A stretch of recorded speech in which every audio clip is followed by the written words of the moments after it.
اللہ تبارک و تعالیٰ کے ان مخصوص دنوں کو فضیلت عطا کرنے میں ہم گناہ گاروں کا بہت ہی زیادہ فائدہ ہے۔ جب کچھ چیزیں فضیلت مآب ہو جاتی ہیں، ان کی عظمت بڑھ جاتی ہے، تو اللہ کے بندوں کو کم وقت میں زیادہ نفع کمانے کا موقع نصیب آتا ہے۔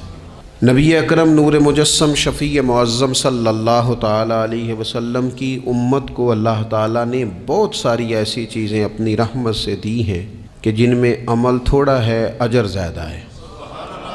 اس کا نتیجہ یہ نکلتا ہے کہ انسان تھوڑے وقت میں، تھوڑے ٹائم میں، تھوڑی مصروفیت میں اپنے رب کریم کے بارگاہ سے زیادہ اجر کا مستحق ہو جاتا ہے۔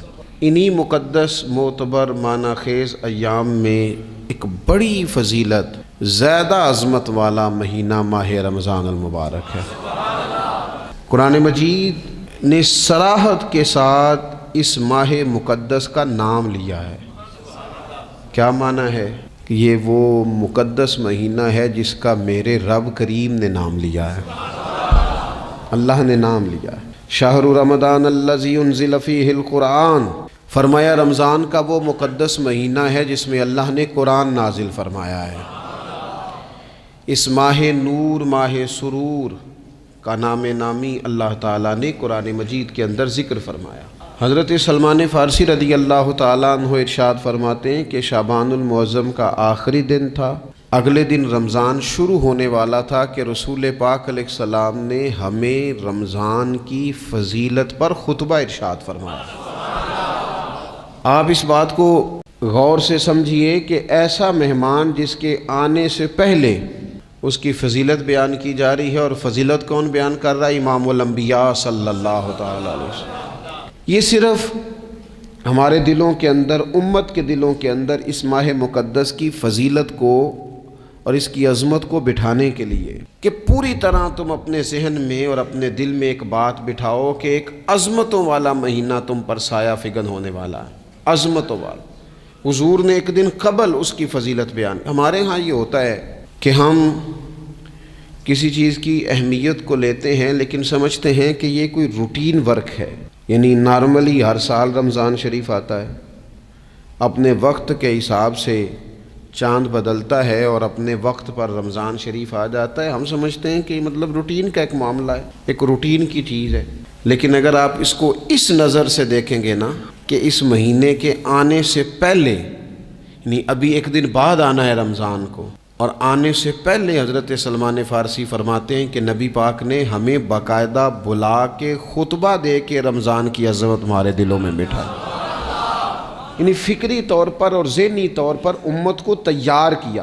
فرمایا تم پر ایک ایسا مہینہ سایہ فگن ہونے والا ہے جو مبارک ہے تمہارے لیے، باعث برکت ہے تمہارے لیے۔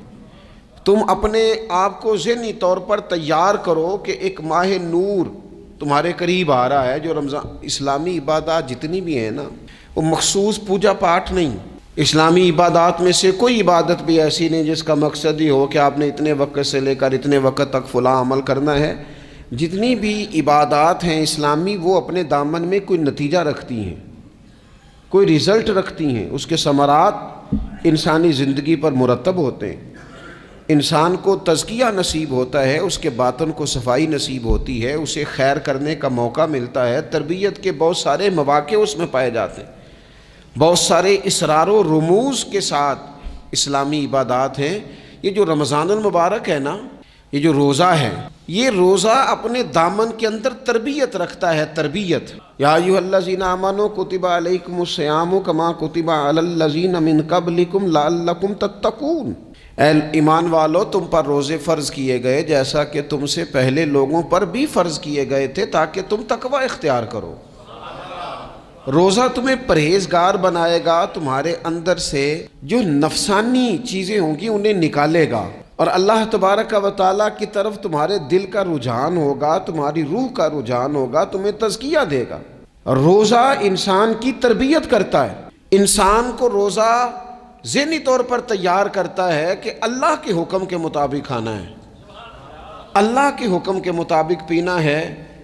سب سے بڑا مسئلہ اس دور کا رزق حلال کا حصول ہے اور حرام سے اجتناب ہے، تو روزہ ہمیں یہ سبق پڑھاتا ہے کہ ہم وہی کھائیں گے اور اسی وقت کھائیں گے جو کھانے کا ہمیں ہمارے رب نے حکم ارشاد فرمایا ہے، اور جس سے اللہ رسول منع کر دیں گے جتنی مرضی چمک دمک اپنے دامن میں رکھے، جتنی مرضی، لیکن ہم وہی لیں گے جو ہمارے لیے جائز ہے۔ آپ غور فرمائیے، روزہ لعلکم تتقون، روزہ تمہیں پرہیزگار کرتا ہے۔ بہت سارے لوگ ایک بات کرتے ہیں کہ عادتیں نہیں بدلی جاتی، یار کوشش کرتا ہوں لیکن میری عادت نہیں تبدیل ہوتی۔ میں آپ کو ایک رائے دینے لگا ہوں، مشورہ دینے لگا ہوں، میں آپ سے یہ عرض کرنے لگا ہوں کہ موقع آیا ہے رمضان شریف کا۔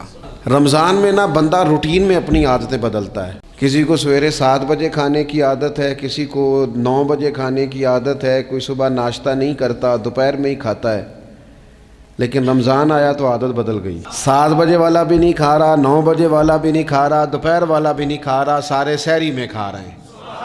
عادت بدل گئی، بالکل طبیعت بدل گئی، روٹین چینج ہو گئی۔ کوئی اٹھ رہا تھا صبح فجر میں، اللہ کی توفیق سے اللہ تعالیٰ معاف فرمائے تو کچھ ایسے بھی تھے جو 9-10 بجے اٹھ رہے تھے، کچھ الحمدللہ فجر پڑھ کے چلو کسی وجہ سے پھر سو گئے، 10-11 بجے اٹھ رہے تھے، روٹین بدلی ہوئی تھی۔ رمضان آیا تو بدل گئی، سارے سحری میں اٹھ رہے ہیں، تہجد کے وقت سب کی آنکھ کھل رہی ہے، بالکل روٹین بدل گئی، حالات بدل گئے، معاملات تبدیل ہو گئے، اوقات تبدیل ہو گئے، دفاتر کے ٹائم تبدیل ہوئے، اسکولوں کے نظام تبدیل ہوئے، مدارس کے اوقات تبدیل ہوئے، ہر چیز کے اندر تبدیلی آئی۔ معنی کیا ہے کہ اللہ نے تمہیں موقع دیا ہے کہ عادتیں بدلی جا سکتی ہیں، اپنے آپ کو تبدیل کیا جا سکتا ہے، لائف سٹائل کو چینج کیا جا سکتا ہے، یہ موقع آیا ہے۔ ایک مہینہ ہے پورا، 2-3 دن 4 دن آپ کی روٹین بگڑ جائے نا سونے کی، یعنی روٹین سے ہٹ کے آپ سونا جاگنا شروع کر دیں تو پھر وہی روٹین بن جاتی ہے، پھر اسی ترتیب سے انسان سارے کام کرتا ہے۔ تو رمضان میں روٹین چینج ہوگی، سارے تہجد میں اور سحری میں اٹھیں گے، تو اللہ کرے نا یہ روٹین قائم رہے۔ رمضان میں تو اٹھتے تھے سحری کرنے کے لیے، تو اللہ کرے روٹین بن جائے اور سارا سال اٹھیں تہجد کی نماز ادا کرنے کے لیے، اللہ کرے روٹین بن جائے، چیزیں تبدیل ہو جائیں۔ وہ لوگ جن کو ڈاکٹر کہہ رہے تھے کہ دوائی بھی کھانی ہے اور پرہیز بھی کرنا ہے، تو وہ کہہ رہے تھے جی دوائی کھانا تو آسان ہے، پرہیز کرنا مشکل ہے، تو بدلنے لگی ہے نا روٹین، آ گیا نا رمضان، پرہیز کا ٹائم شروع ہو گیا، لہذا بہترین فائدہ یہ ہوگا کہ رمضان میں پرہیز ہوگی، ڈائٹ پلان بالکل بنایا جا سکتا ہے، اس میں چیزوں کو بالکل مرتب کیا جا سکتا ہے۔ تو رمضان شریف کے آنے سے پہلے ذہنی طور پر اپنی عادات کی تبدیلی کا پروگرام بنائیں، عادتیں بدل جایا کرتی ہیں۔ رسول کریم دنیا میں آئے وَيُزَكِّيكُمْ، حضور تزکیہ کرنے تو آئے ہیں، عادتیں بدلنے تو تشریف لائے ہیں۔ نبی پاک نے صفائی ستھرائی کر دی، ساری ناپاک چیزوں کو نکال دیا۔ تو روٹین دیکھیں کہ رمضان میں تقوی کے حصول کے لیے اپنی عادات کو تبدیل کرنا ہے، اور اس کے لیے ذہنی طور پر اپنے آپ کو تیار کریں۔ وہ جو کہتے ہیں بچے سویرے نہیں اٹھتے، وہ روٹین بنا لیں، یہ موقع آیا ہے، ابھی سے ارادہ کر لیں کہ جناب ہم نے اس ترتیب سے اپنے گھر کو، ماحول کو، بچوں کو اس ترتیب سے ہم نے مرتب کرنا ہے چیزوں کو، یہ آپ ارادہ کریں، اللہ تعالیٰ مدد فرمائے گا۔ رمضان المبارک کی جو خاص فضیلت ہے، اس خاص فضیلت کو رمضان آنے سے پہلے ذہن میں بٹھا لیں، اور رمضان المبارک پورے کا پورا اس ذوق سے گزاریں کہ ذہن میں بات موجود ہو، ذہن میں کہ دراصل رمضان کیا ہے۔ اللہ کے پیارے رسول صلی اللہ تعالیٰ علیہ وسلم نے فرمایا، اے لوگو تم پر ایک عظیم المرتبت مہینہ سایہ فکن ہو رہا ہے۔ حضور فرماتے ہیں شہر مبارک، فرمایا یہ بڑا برکت والا مہینہ ہے، یہ برکتیں لے کے آیا ہے، یہ رحمتیں لے کے آیا ہے، یہ اپنے ساتھ عنایات لے کے آیا۔ اور نبی اکرم صلی اللہ تعالیٰ علیہ وآلہ وسلم نے فرمایا جو بندہ بھی قرب الہی کی نیت سے رمضان میں نیکی کا طلبگار ہوگا، فرمایا وہ اگر نفل نیکی کرے گا نا تو اللہ تعالیٰ اسے فرض کے برابر ثواب عطا فرمائے گا۔ اور حضور علیہ الصلوۃ والسلام فرماتے ہیں جو اس مہینے میں ایک فرض ادا کرے گا، اللہ 70 فرضوں کے برابر اجر عطا کرے گا۔ اپنے ذہن میں ایک بات بٹھائی جائے، ذہن میں یہ بات بٹھائی جائے کہ یہ نا برکت والا مہینہ ہے، اس میں میرا ثواب بڑا ضربوں کے ساتھ آگے بڑھے گا۔ ایک ذہن بنایا جائے اور پھر ثواب اکٹھا کرنا شروع کر دیا جائے۔ پھر وہ ترتیب بنا لی جائے، کاروباری نہیں، روحانی ترتیب، کاروباری نہیں، یعنی نئے سے نئے سٹال نہ تیار کیے جائیں، مہنگائی کیسے کرنی ہے اور کس طرح کر کے کن چیزوں کی آج کل مانگ ہوگی، کس ترتیب سے سودا پہلے ہی خریدنا ہے، مہنگا کیسے کرنا ہے، اللہ معاف کرے مصنوعی قلت کیسے پیدا کرنی ہے، کمائی کیسے کرنی ہے۔ رمضان کے اندر جناب لوگ ساری ترتیب لگا کے، ساری، میرے ایک دوست ہیں میڈیکل کے شعبے سے وابستہ ہیں، تو مجھے کہنے لگے کہ ڈاکٹر بھی اپنی روٹین بدلتے ہیں اور معدے والی ساری دوائیاں بھی اکٹھی کر لیتے ہیں کیونکہ رمضان آنے والا ہے، یہ زیادہ لوگ استعمال کریں گے۔ تو وہ ماحول نہ پیدا کریں کہ ہر چیز دنیا داری ہو جائے، ہر چیز دنیا داری نہیں، ہر چیز کو ایک نیا روپ دے دیا جائے اور نیا سے نیا مال کمانے کا سلیقہ بنایا جائے۔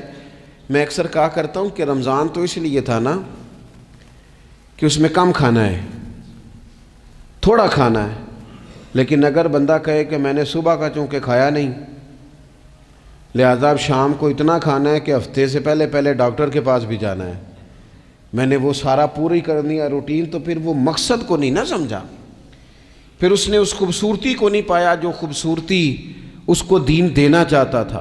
ایک تو رمضان کی فضیلت کو سمجھنا ہے، اور پھر جب ہم روزہ دار ہیں، ہم نے روزہ رکھا ہوا ہے، تو نبی پاک علیہ السلام نے خود اس مفہوم کو کھول کے بیان کیا، فرمایا جس بندے نے جھوٹ نہیں چھوڑا، گناہ نہیں چھوڑا، گویا غیبت نہیں چھوڑی، بدی نہیں چھوڑی، تو اللہ کے محبوب علیہ الصلوۃ والسلام فرماتے ہیں پھر اللہ تعالیٰ کو اس کے بھوکا پیاسا رہنے کی تو کوئی ضرورت نہیں، کیونکہ لعلکم تتقون، تقوی اختیار کرنا تو روزے کا مقصد تھا۔ اور اگر اس نے وہ بات کو سمجھا ہی نہیں، استاد کے لیے صرف استاد ہو جانا ہی ضروری نہیں، اس کو پھر اپنے منصب کا لحاظ کرنا بھی ضروری ہے کہ میں استاد ہوں۔ والد کا صرف والد ہو جانا ہی کمال نہیں، اس کو پھر اس منصب کے تقاضوں کو بھی سمجھنا چاہیے کہ اب میں ایک باپ ہوں، اب میں روٹین میں وہ آزاد نہیں ہوں کہ جہاں میرا جی چاہے گا جاؤں گا، جہاں میری طبیعت چاہے گی میں کھاؤں گا، جہاں میرا دل کرے گا میں وہ کام کروں گا۔ اب آپ سرپرست ہیں، سربراہ ہیں۔ انسان دیکھیں نا، ایک شخص ہے وہ عالم ہے، علم پڑھ لینا صرف کمال نہیں، وہ اپنے منصب کو بھی تو سمجھے نا، اس منصب کے وقار کو، اس کے لحاظ کو بھی تو سمجھے نا۔ ایک آدمی اگر عمر رسیدہ ہے، بڑا ہے، بزرگ ہے، اور وہ چاہتا ہے کہ میری بزرگی کی وجہ سے میرا اکرام کیا جائے، تو اسے اپنے منصب کا بھی لحاظ کرنا پڑے گا۔ اس کو حضرت سعدی فرمایا کرتے تھے میں نے 18 سال کے بزرگ دیکھے اور میں نے 75 سال کے بچے دیکھے۔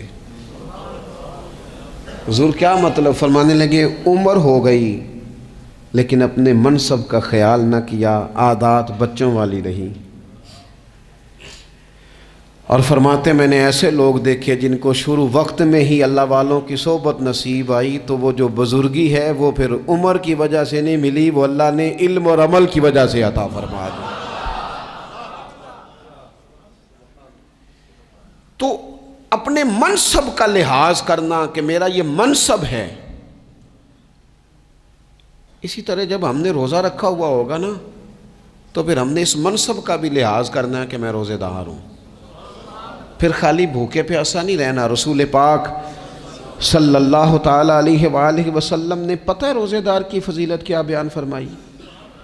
اللہ کے محبوب صلی اللہ تعالیٰ علیہ وسلم فرماتے ہیں کہ رب فرماتا ہے ابن آدم کا ہر عمل اس کے لیے ہے، روزہ میرے لیے، اور فرمایا میں خود جزا دوں گا روزے کی، میں خود جزا دوں گا روزے کی۔ اور حضور فرماتے ہیں روزہ ڈھال ہے، جو شخص روزہ دار ہو وہ بےہودگی سے، فحش گوئی سے اجتناب کرے، اور اللہ کے محبوب صلی اللہ تعالیٰ علیہ وسلم فرماتے ہیں اگر کوئی شخص اسے گالی دے، اگر کوئی شخص اس سے جھگڑا کرنا چاہے تو پتہ کیا جواب دے؟ اسے کہے بھئی میں روزے دار ہوں، میرے منصب کا تقاضا نہیں کہ میں تیرے ساتھ الجھوں۔ اور رسول پاک صلی اللہ علیہ وسلم فرمانے لگے اوہو اتنی بڑی بات۔ حضور فرمانے لگے، یہ صحیح مسلم کے لفظ ہیں، کریم محبوب فرمانے لگے مجھے اس رب کی عزت کی قسم جس کے قبضے میں محمد عربی صلی اللہ علیہ وسلم کی جان ہے، حضور فرماتے روزہ دار کے منہ کی خوشبو اللہ تعالیٰ کے نزدیک قیامت کے دن مشک کی خوشبو سے بھی زیادہ وقت والی ہوگی۔ اس کے منہ سے جو خوشبو آتی ہے قیامت میں مشک پیچھے رہ جائے گا، اور رب کی بارگاہ میں صرف روزہ دار کے منہ سے۔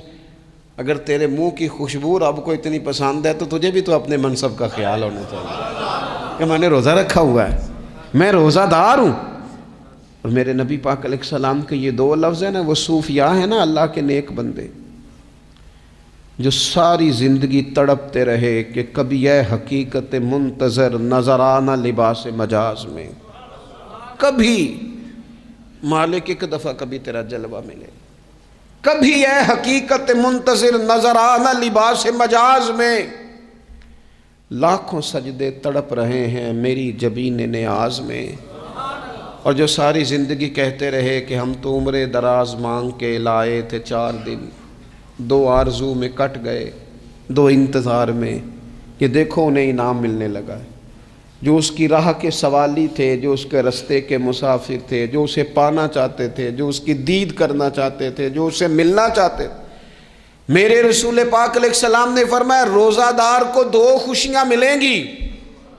ایک خوشی اس وقت ملتی ہے جب وہ افطار کرتا ہے، اور فرمایا ایک خوشی اس وقت ملے گی جب وہ اپنے رب سے ملاقات کرے گا، جب وہ اس سے ملے گا تو اس وقت روزہ دار کو خوشی ہوگی۔ میرے دوستو خوشی تو جو ہوگی سو ہوگی، لیکن یہ لفظ بڑے حسین نہیں کہ روزہ دار کی رب سے ملاقات ہوگی، یہی لفظ بڑے باکمال نہیں۔ ایک روایت میں تو یہ ہے نا کہ روزہ میرے لیے ہے میں اس کی جزا دوں گا، اور ایک روایت میں یہ ہے کہ روزہ میرے لیے ہے اور رب فرماتا ہے میں خود روزے کی جزا ہوں، یعنی باقی نیکیوں پر ثواب ملے گا، روزہ رکھنے والے کو رب رحمان ملے گا۔